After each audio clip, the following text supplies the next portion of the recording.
चलो, जितने भी कार्यकर्ता यहाँ पर खड़े, भीम आर्मी के सारे कुर्सियों पे बैठ जाए, या भीड़ यहाँ मंच के पास में कोई भी भीड़ ना करे भैया। जितने भी इधर सब साइड में खड़े सब उधर आ जाओ, सामने कुर्सियों पे आ जाओ। हो जाता है। मैं आपसे पूछना चाहता हूँ, सोशल मीडिया पे अभी एक वीडियो वायरल हुआ था केंद्रीय मंत्री नरेंद्र सिंह जी तोमर के सुपुत्र का। समय पंडित जी वहीं रहने लगे, गांव वालों का दिल बड़ा था, उन्होंने हाँ कर दी। जब हाँ कर दी तो वो परिवार वहीं रहने लगा। लेकिन थोड़े समय के बाद कुछ षड्यंत्र हुआ पंडित जी के घर में, और उनके दो लड़के लड़ते लड़ते बाहर आ गए। बड़े का नाम ध्यान से सुनो, क्या था बड़े का?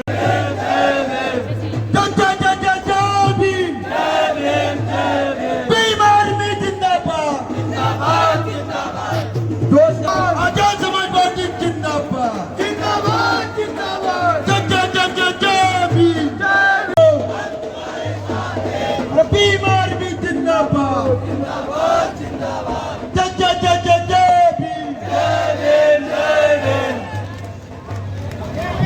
सम्मानित साथियों, आप लोग मंच पर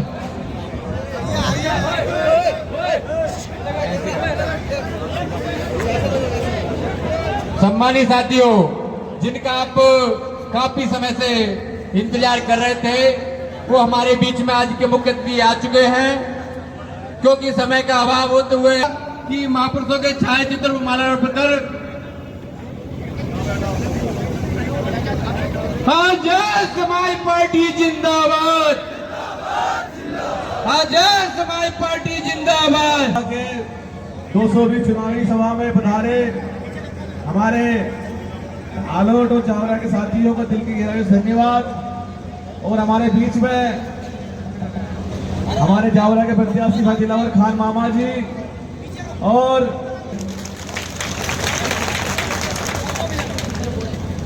संघर्षों के साए में घनघोर जवानी पलती है, और जिस ओर जवानी चलती सदी उस ओर जवान चलता है। आजाद समाज पाया है ऐसे लोगों को जवाब देने का।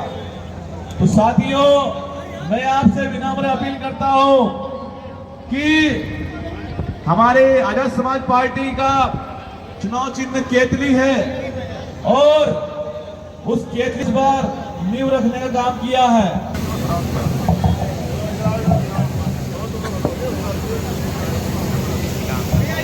जय भीम। देखो, समय की है कमी, काम है ज्यादा। हमारी पार्टी धन्ना सेठों की पार्टी तो है नहीं, कमजोर मेहनत का संघर्षी लोगों की पार्टी है। और इस बार आपकी पार्टी मध्य प्रदेश में विधानसभा के आम चुनाव में अपना संघर्ष 5 साल का जो है उसको आगे बढ़ाने के लिए अपने प्रत्याशी को लड़ा रहे हैं। आप सारी बात जानते हो, बहुत सारे भाषण सभाएं चल रही हैं आपके आसपास। मुझे चंद बातें आपसे कहनी है, और वो इसलिए कहनी है क्योंकि मेरा फर्ज है कि मैं आपको इस समय पे मार्गदर्शित करूं। तो आज की सभा में यहाँ उपस्थित सभी साथियों का, भाइयों बहनों का, माओ बुजुर्गों का मैं धन्यवाद करता हूं, और अपने साथियों को निर्देशित करते हुए कहना चाहता हूं, जो हमारे भीम आर्मी आजाद समाज पार्टी के साथ, कि उनके कंधों पे जिम्मेदारी ज्यादा। इसलिए जिम्मेदारी ज्यादा है कि अगर वो अब चूक जाएंगे तो अगले 5 साल जो समस्या आपके साथ खड़ी होंगी उसके जिम्मेदार आप लोग खुद होंगे। चाहे तो 10 दिन देख लो, और चाहे आने वाले 5 साल देख लो। हमारे सीनियर लोग भी यहाँ, हमारे सम्मानित नेतागण भी यहाँ काम कर रहे हैं। मनोज सैमिल जी,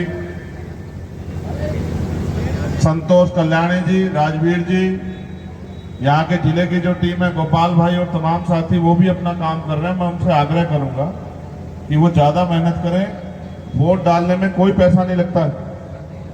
मैं मानता हूं कि आप धनबल वाले लोगों का, बाहुबल वाले लोगों का उस तरह मुकाबला नहीं कर सकते हो, और सरकार से भी तमाम तरह की मुसीबतें आपके सामने खड़ी की है।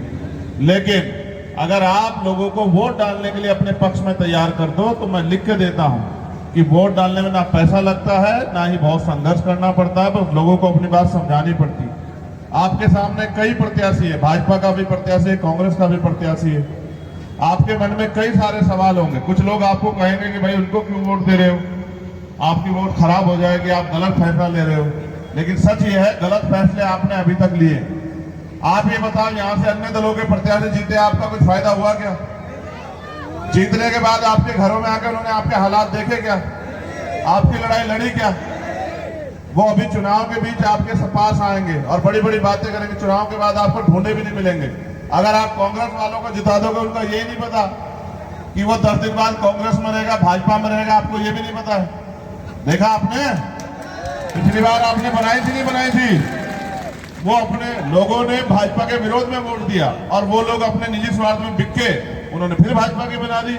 और भाजपा की बनाओगे तो भाजपा से तो आप पिट ही रहे हो, चाहे वो किसान हो, मजदूर हो, नौजवान हो, व्यापारी हो, हर कमजोर वर्ग के लोगों, सब लोग परेशान है भाजपा से। तो आप तय कर लो, उनको बनाना या उनको बनाना या खुद को बनाना, ये आपको तय करना पड़ेगा। लोकतंत्र है ये, वोट में शक्ति है। अभी तो हमारे बहुत सारे लोग गुलाम बनकर अन्य पार्टी को पीछे खड़े हो और जब मुसीबत आती तो उनको ढूंढते ढूंढे नहीं मिलते। याद है नहीं आपको? इसलिए आपसे कह रहा हूं, दिलावर आपके बीच के व्यक्ति है और दिलावर को किन परिस्थितियों में लड़ाया आप जानते हो। जिस दिन लड़ाया उससे अगले दिन इनके ऊपर जिला बदर कर दिया इनको, बड़ी मुश्किल से। कल इनकी जिला बदर खत्म हुई, आज ही आपके बीच में। और मुझे विश्वास है कि ये पिछले 5 साल भी आपके लिए सड़कों पे थे और आगे बढ़ने के बाद भी आपके लिए सड़कों पे रहेंगे, आपके हक अधिकार की लड़ाई लड़ेंगे। जब ये आज जो फैसला आप लोगों 17 तारीख में, ये फैसला आपके क्षेत्र का 5 साल का विकास तय करेगा। ये फैसला आपके आने वाले 5 साल में जो समस्याएं खड़ी होंगी या जो अवसर पैदा होंगे उसका फैसला तय करेगा। और ये फैसला जो है आपके आने वाली पीढ़ियों का भविष्य तय करेगा। कब तक आप कमजोर बने रहोगे? लोकतंत्र में वोट आपके पास है, राज आपका होना चाहिए, लेकिन आज ये आप यहाँ खाली हाथ खड़े हो, बेबस चेहरे, लाचारी आपके चेहरे पे दिखाई दे रही। इसका एक ही कारण है कि आपने अपनी वोट का फैसला सही नहीं लिया। मैं आपसे पूछना चाहता हूं नौजवान साथियों, क्या आप इस देश में वोट के अधिकार के बाद भी किसी दूसरे के द्वारा संचालित होंगे या अपनी लड़ाई को खुद लड़ोगे? ये बताओ मुझे, किसके जरिए लड़ाई लड़ोगे? अपने जरिए लड़ोगे या दूसरों के भरोसे लड़ोगे? बताओ। जब राजतंत्र था तो राजतंत्र में जो भी राजा ने कह दिया उसी को हमने मानना पड़ता था। अब तो लोकतंत्र है, जो जनता चाहेगी वो होना चाहिए, जो राजा चाहेगा वो होना चाहिए। बताओ। तो अपनी वोट का फैसला अपने प्रत्याशी के पक्ष में लेना और आपकी एक एक वोट बहुत दूर तक सोचो। अगर मकान बनाना होता तो पहले क्या भरनी पड़ती है? क्या भरनी पड़ती है? बिना नींव के मकान बनता है क्या? इस बार अपनी नींव मजबूत कर लो, समझ रहे हो? जब आपकी नींव मजबूत होगी तो अगली बार मकान बहुत मजबूत बनेगा। मेरी बात को याद रखना। एक दिन में आदत नहीं छुटती, आपको आदत पड़ी हुई है कांग्रेस भाजपा की, छुड़ानी पड़ेगी वो, समझ रहे हो? साहब कहते थे दूसरों के महलों से अच्छी होती है अपनी झोपड़ी। होती है नहीं होती है? ये आपका मंच है, चाहे यहाँ खड़े हो या वहां खड़े हो, चाहे वहां से नारा लगाओ या यहां से नारा लगाओ। ये यहाँ नेता भी आपका है, मंच भी आपका है, झंडा भी आपका है, डंडा भी आपका है। और अगर यहाँ से ताकत मिलेगी तो लड़ाई भी आपकी लड़ी जाएगी। और बाकी दूसरों के भरोसे रहो, उससे कुछ बदलने वाला नहीं है। पिछले 3.5 साल अन्याय सहा नहीं सहा है। 2 अप्रैल 2018 याद है क्या? आपने तमाम लड़ाई लड़ी और पिछले 5 सालों में भीम आर्मी के कार्यकर्ताओं ने ना दिन देखा, ना रात देखी, ना धूप देखी, ना छांव देखी, ना आंधी तूफान देखा। हर अन्याय के खिलाफ, चाहे किसी जाति धर्म के साथ हुआ, वो खड़े रहे और उन्होंने कमजोरों की आवाज बनने का काम किया। आज आपका नंबर है, आज अपने व्यक्ति को ताकत दो। आपके एक एक वोट चंद्रशेखर आजाद के हाथों को मजबूत करेगी, सुनील अस्ते जी के हाथों को मजबूत करेगी, राजवीर जी, किशोर जी और मनोज जी के हाथों को मजबूत करेगी, गोपाल जी के हाथों को मजबूत करेगी, दिलावर भाई के हाथों को मजबूत करेगी और हम सबको मजबूत करेगी। अपने पक्ष में फैसले लो, किसी के पीछे मत खड़े हो। आपकी एक एक वोट तय करेगी कि बाबा साहब अम्बेडकर की विचारधारा कहां तक पहुंची, फूले साहू की विचारधारा कहां तक पहुंची है, बिरसा मुंडा की विचारधारा कौन सी गली कौन से घर तक पहुंची है। आपकी वोट, ये आपका अधिकार है, इसका फैसला कोई दूसरा नहीं कर सकता। इसलिए आपसे कहना चाहता हूं, अगर हक चाहिए तो ताकत बनाओ और ताकत तब बनेगी जब आप अपने फैसले मजबूती से लोगे। नहीं, मुझे किसी को कुछ नहीं कहना। आप सब जानते हो कि आपके चुनावी दोस्त कौन है और आपके असल दोस्त कौन। यहाँ तो बहुत प्रत्याशी लड़ रहे हैं, मुझे किसी से कोई मतलब ही नहीं है। मुझे मतलब है तो दिलावर खान से, और मुझे मतलब है तो आपसे। मेरे आज भी याद है, मैं जब यहाँ संविधान बचाओ यात्रा में आया था, बारिश पड़ रही थी, हमारी माए बहनें बच्चे और हमारे बुजुर्ग जो है नौजवान हमारे भीड़ में खड़े हुए थे। मैंने देखा, मेरे आज भी याद है, पूरी बारिश पड़ रही थी। आपके इस प्यार से अभिभूत होकर आया हूँ, इस विश्वास के साथ आया हूँ कि आप अपनी कीमती वोट का फैसला आजाद समाज पार्टी के पक्ष में केतली निशान पर देकर इस बार मुझे और दिलावर जी को यहाँ ताकत देने का काम करोगे। दोगे नहीं दोगे बताओ? दोगे नहीं दोगे बताओ? क्या है आपका चुनाव निशान बताओ? जोर से बताओ। ऐसे भी अब ठंड आ रही है नहीं आ रही है? सुबह सुबह केतली की जरूरत पड़ेगी नहीं पड़ेगी? आपका दिन भी अच्छा केतली से होगा जब केतली में गर्म चाय होगी। ठीक है, इसलिए आपसे आग्रह करूंगा, यहां हमारे नेता गोवर्धन लाल परमार जी जालोट विधानसभा से प्रत्याशी हैं, मैं उनका भी धन्यवाद करता हूं। देखो भाई, गरीबों की पार्टी, अब हेलीकॉप्टर से तो काम चलेगा नहीं। और अभी यहां से भाग के जाना है महिदपुर, फिर वहां जाके राजेश जी के लिए वोट मांगनी है, फिर वहां से भाग के जाना है, फिर सावेर वाले विनोद जी के लिए वोट मांगनी है, फिर यहां से जाना राजस्थान में बानसूर वाले रोहिदास जी के लिए वोट मांगनी है, विराटनगर वाले जो विधायक जी उनके लिए वोट मांगनी है। चलता रहेगा। अगले 20 दिन है, ये 20 दिन हमारे 5 साल का फैसला करेंगे। आपके यहाँ तो 10 दिन बचे हैं। हिम्मत से फैसला लेना और अपने एक एक वोट को दिलावर भाई के समर्थन में देके इनको आगे बढ़ाना। दोगे नहीं दोगे वोट बताओ? तुम लोग क्या करोगे आज के बाद? यहां से जाना अपने अपने गांव में माओ को, बहनों को चुनाव निशान का बहुत फर्क पड़ेगा। ऊपर उठाओ, चुनाव निशान का बहुत फर्क पड़ता है। अपने चुनाव निशान को बताने का काम करना और कहना कि ये केतली नहीं, ये चंद्रशेखर आजाद है। इस चंद्रशेखर आजाद को ताकत देने की जिम्मेदारी आपकी है। और ये केतली आपको अलादीन के चिराग जैसी लगती है बताओ? इस अलादीन के चिराग को मजबूत कर देना, फिर इसमें से दिलावर खान निकल के आया करेगा। ठीक है, ये आपकी समस्याओं को हल करेगा, आपके क्षेत्र में विकास और आपकी लड़ाई लड़ेगा, आपके रास्ते खोलेगा। और इसके पीछे चंद्रशेखर आजाद खड़ा है। ठीक है, करोगे नहीं करोगे मदद बताओ? दोनों हाथ उठा के बताओ। पक्का? जो 1 वोट दिलाएगा घर से वो 1 हाथ उठाओ, जो 2 दिलाएगा वो 2 हाथ उठाओ, और जो पूरे परिवार की वोट दिलाएगा वो खड़े होकर वोट का वो करो समर्थन। पक्का? ऐसा तो नहीं है मुझे जाने के बाद फोन करके कहेगा कि आपके जो योद्धा है वो काम नहीं कर रहे, मैं अकेला घूम रहा है। ऐसा तो नहीं होगा? तुम इसके लिए थोड़ा, तुम तो मेरे लिए काम कर रहे हो ना। लड़ोगे नहीं लड़ोगे? लोगों को तैयार करोगे नहीं करोगे? पक्का? डरोगे तो नहीं? पैसे वालों का आगे कमजोर तो नहीं पड़ोगे? तो फिर ठीक है। और ये हमारी जो बहन खड़ी है छोटे से बच्चे को लेके, धन्यवाद। बात कर लूं, यही हमारी बात को आगे बढ़ाएंगे। लाओ भाई ऊपर को उठाओ, नीचे बैठ जाएंगे, आपको कैमरे नहीं आएंगे पूरे। हो जाएगा सब।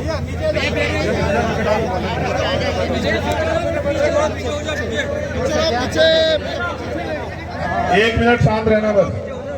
चलो वही लाओ, एजेंडा क्या है? एक बार पीछे करो।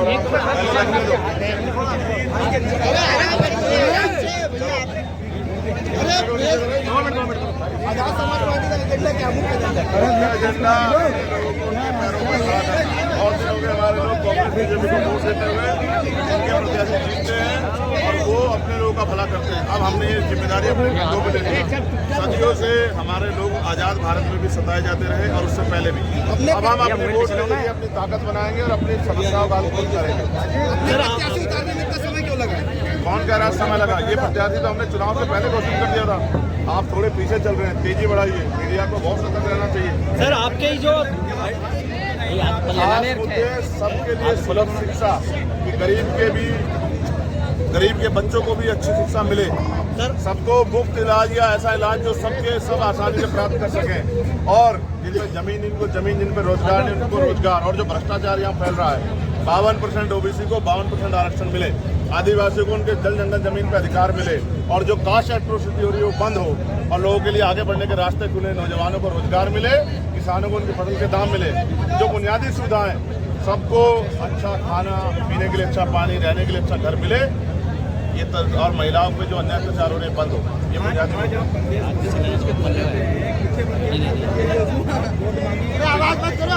हमने शुरू किया है घटिया से, घटिया के बाद नागदा, नागदा के बाद जावरा, जावरा के बाद महिदपुर, महिदपुर के बाद सावेर। ये तो सर आपकी ही पार्टी के लोग जैसे इन पे अत्याचार जो हो रहा है, तो आपकी ही पार्टी के लोग इन पे केस कर रहे हैं। कौन कह रहा है? आप इन पे एफआईआर कॉपी दिखाओ। आपको किसने भेज के कहा कि ऐसी बातें? वेदास समाज के लोग इन पे प्रकरण दर्ज करवा रहे हैं। कौन कह रहा है? आप पूछिए। ये सरकार करवाती है झूठे मुकदमे दर्ज। सरकार चाहती है कि प्रत्याशी की छवि खराब हो, और कुछ मीडिया के लोग इसमें रोज अदा कर देते हैं, वो बिना जाने उल्टी सी खबर चला देते हैं। ऐसा नहीं करना चाहिए। मीडिया लोग से कुछ होता है, हमें पूरी खबर की जांच पड़ताल करनी चाहिए। सर एक सवाल। सर बताइए। नमस्ते। अपनी जो पार्टी है किस विचारधारा को लेकर चुनाव लड़ रही है, और अगर आपके उम्मीदवार जीतते हैं इसमें तो आपका क्या स्टैंड रहेगा? मैंने सारी बातें बता दी हैं। फिर भी सर मैं आपको सीधी बातें कह रहा हूँ, आम जनता के जीवन में खुशहाली आए और हर व्यक्ति को बराबर का सम्मान और अधिकार मिले, उनके साथ अन्याय अत्याचार न हो। जी सर। सबसे बड़ी बात, हम बहुजन विचारधारा को अपने महापुरुषों को लेकर आगे बढ़ रहे हैं, और उन्हीं भी इसी विचारधारा में हम लोग कामयाब होंगे। वोट हमारा, राज भी हमारा होगा। उन्होंने कभी काम भी किया है यहाँ? एक दिन आपने देखा हो किसी गरीब की लड़ाई लड़ते हुए, किसी मुद्दे पे आंदोलन करते हुए चुनाव लड़ने आ गए हैं? लक्ष्मण भाई जवाब देगी वोट। कौन कह रहा सो जाता है? जागे हुए लोग हैं, पूरे 5 साल लड़ते हैं लोग, तो चुनाव लड़ते हैं। अभी 12 फरवरी को चुनाव भी नहीं था, भोपाल में 5 लाख लोग इकट्ठे हुए, वो सोए हुए लोग थे, जागे हुए। आप बताओ, ये जो चश्मा हमारे लोगों को लग गया है, धोखे का चश्मा, इसको उतारो। सच्चाई देखो क्या है। सच्चाई ये है, पिछले 5 साल में चाहे कांग्रेस की सरकार है, भाजपा की, अगर यहाँ कोई अन्याय अत्याचार खिलाफ लड़ा, ओबीसी आदिवासी पिछड़ों के लिए लड़ा, दलितों के लिए कोई लड़ा, माइनॉरिटी के लिए सीएनपी एनआरसी पे लड़ा, तो वो भीम आर्मी, आजाद समाज पार्टी, बाकी लोग तमाशा देख रहे थे, चुप थे। धन्यवाद।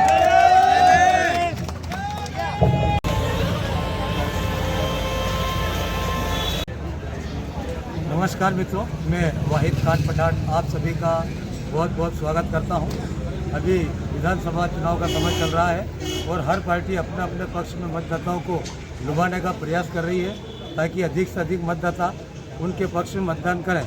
अभी हम आज़ाद समाज पार्टी काशीराम के जावरा विधानसभा क्षेत्र के प्रत्याशी दिलावर मामा जनाब दिलावर मामा साहब के साथ हैं, जहाँ पर भाई श्री चंद्रशेखर आज़ाद द्वारा आज़ाद समाज पार्टी के जो प्रत्याशी है आलोट विधानसभा क्षेत्र की गोवर्धन जी परमार और जावरा विधानसभा क्षेत्र के श्री दिलावर खान मामा साहब, इनके पक्ष में मतदान करने के लिए सभा की गई और अपील भी की गई है। हम और चर्चा करेंगे। अस्सलाम वालेकुम साहब। ये जो अभी आज सभा करी चंद्रशेखर भाई ने, इसमें और कुछ क्या प्रकाश डालेंगे आप? भाई चंद्रशेखर आज़ाद जो है, देखिए भाई चंद्रशेखर आज़ाद ने सबसे प्रथम भीम आर्मी को अपने खून पसीने से सहेजा, काफ़ी परेशानियों का सामना किया, जेलें काटी, पुलिस की लाठियाँ खाई, जेल काटी। अभी भाई पे 90 मुकदमे अलग अलग देशों, अलग अलग प्रांतों में मुकदमे कायम हुए, लेकिन वो आदमी ईमानदार है, टिकाऊ है और अपना सब कुछ छोड़कर, आपको मालूम होगा अभी कुछ लोगों ने उन पर हमला किया था, उसमें भाई की जान जाने का भी अंदेशा था, लेकिन क्योंकि गरीबों की उनके साथ दुआ थी तो ऊपर वाले ने कहीं ना कहीं उन पर रहम करके उनकी जान बच गई। और आज वो जावरा में आए थे, मेरे समर्थन में उनने मतदाताओं से वोट की अपील की है कि आप सच्चे अम्बेडकरवादी हैं, साहब माननीय काशीराम जी को मानने वाले हैं, बाबा साहब भीमराव अम्बेडकर को मानने वाले हैं, तो वोट हमारा चुनाव निशान केटली है। वोट देकर हमें मजबूती प्रदान करें ताकि हमारे लोग विधानसभा में, लोकसभा में जाए तो अपने लोगों की आवाज़ उठाएं और जो बचे हुए काम हैं उनको नए सिरे से करने की भी उनने हमें दायित्व सोचा। जैसे लोगों को कई जगह कच्चे मकान हैं, उनको पक्के बनवाने का जो है हमारा एक लक्ष्य रहेगा। सस्ती शिक्षा देने का लक्ष्य रहेगा। जो अभी आप देख रहे हैं प्राइवेट स्कूलों में मनमानी फीस ली जाती है, उस पर भी हम अंकुश लगाने की पुरजोर कोशिश करेंगे। और जितने भी बाकी जो काम है जो धरातल पे दिख रहे हैं और नहीं हुए, उनको पूरा करने की कोशिश करेंगे। आज़ादी के 75 साल हो चुके हैं, उससे अधिक हो गए हैं, और उसके बाद भी शिक्षा, स्वास्थ्य, सड़क, बेरोजगारी, ये ऐसे मुद्दे चुनाव में कहीं ना कहीं आपको लग रहा है कि नहीं लग रहा है? लग रहा है ना, ये मुद्दे तो देखिए, अब वही बात आपने ऐसा क्वेश्चन किया, फिर बुराई वाली बात हो जाएगी। ये जो बात आप बताओ, ये आज तक इतने बताइए, कांग्रेस ने राज किया, उनने अभी तक क्या किया, फिर अभी आप भाजपा ने राज किया, उनने क्या किया, ये भी आप देख रहे हो। सिर्फ लोगों को धर्म के हिसाब में बांटा। आज भी हमारे देश में, प्रदेश में धर्म की ऐसी एक चश्मा चढ़ गया लोगों पे, जो हमारा भाईचारा था वो दिन पर दिन कहीं न कहीं खत्म होता नजर आ रहा है। तो जब हम सत्ता की ओर जाएंगे, भाई चंद्रशेखर आज़ाद को हाथों को मजबूत करेंगे, तो जैसे पहले भाईचारा था वैसा ही भाईचारा हम वापस बनाने का पुरजोर कोशिश करेंगे। जावरा विधानसभा क्षेत्र है, आपने इतने दिनों से प्रचार प्रसार कर रहे हो, आपने क्या मतदाताओं में क्या पाया, उनका क्या रुझान है? देखिए, सभी में रोष है, गुस्सा है दोनों पार्टी के प्रति, भाजपा और कांग्रेस दोनों। जी, बाकी क्या है, कुछ लोग खुल के नहीं आ रहे हैं, बोले हमें जो करना है हम करेंगे। बाकी जहाँ जहाँ मैं गांव में जनसंपर्क के लिए जा रहा हूँ, वहाँ पे हर समाज का व्यक्ति मुझे बहुत इज्जत दे रहा है, मान सम्मान दे रहा है। और मुझे ऐसा लग रहा है कि अगर हमारे कार्यकर्ता, आज़ाद समाज पार्टी के, भीम आर्मी के कार्यकर्ता, जो पदाधिकारी अगर सब घर घर पहुंचेंगे और अपील करेंगे और भाई चंद्रशेखर की आवाज़ को बुलंद करेंगे, तो हम जीत की ओर अग्रसर हैं। भारतीय जनता पार्टी, कांग्रेस और निर्दलीय अन्य है, इन सब के बीच आप अपना किस प्रकार से अपना आपको देखते हैं? भाजपा, कांग्रेस, ये देखिए बड़ी पार्टियां हैं, और हमारी पार्टी जो है, भाई ने सर्वप्रथम भीम आर्मी का गठन किया था, जो रेगुलर 8 साल तक खूब मेहनत करी, परेशान पीड़ितों का इसके माध्यम से, भीम आर्मी के झंडे के माध्यम से न्याय दिलवाया। क्योंकि भाई ने ये सोचा कि अब भीम आर्मी मजबूत हो गई है, तो भीम आर्मी माँ है, माँ ने बेटे को जन्म देकर आज़ाद समाज पार्टी बनाई कि हमारे लोग इसी में पार्टी से जीतकर विधानसभा में जाए, लोकसभा में जाए, तो हमारी आवाज़ को वहाँ पर हमारा जीता हुआ कैंडिडेट बुलंदी से बोल पाएगा, मुद्दे उठा पाएगा। ये जो सभा हुई आज, इसको आभार के लिए क्या शब्द बोलना चाहते हैं? बहुत बहुत हम आभारी हैं, जितने भी बाहर से हमारे लोग आए थे, कार्यकर्ता आए थे, पदाधिकारी यहाँ पर थे, जावरा की जनता, जितने भी हमारे लोग हैं जो भाई के प्रोग्राम में पहुँचे हैं। तो सबसे पहले तो मैं जावरा की सरजमी से हमारे सरप्रस्त भाई चंद्रशेखर आज़ाद को क्रांतिकारी जय भीम बोलता हूँ, और सभी का बहुत बहुत आभार कि नाचीज को उनने इतना सम्मान दिया, उसके लिए शुक्रिया। ठीक है साहब, ये थे हमारे दिलावर खान मामा साहब, जो पूरे क्षेत्र में मामा के नाम से फेमस है। चुनावी चर्चाएं होती रहेगी। मैं वाहिद खान पठान एक बार पुनः आप सभी का बहुत बहुत स्वागत करता हूं, और मामा आपके लिए ईश्वर से दुआ करता हूं कि आप इसी प्रकार संघर्ष करें और अच्छे से अच्छा मुकाम हासिल करें। बहुत बहुत शुक्रिया, नमस्कार, धन्यवाद।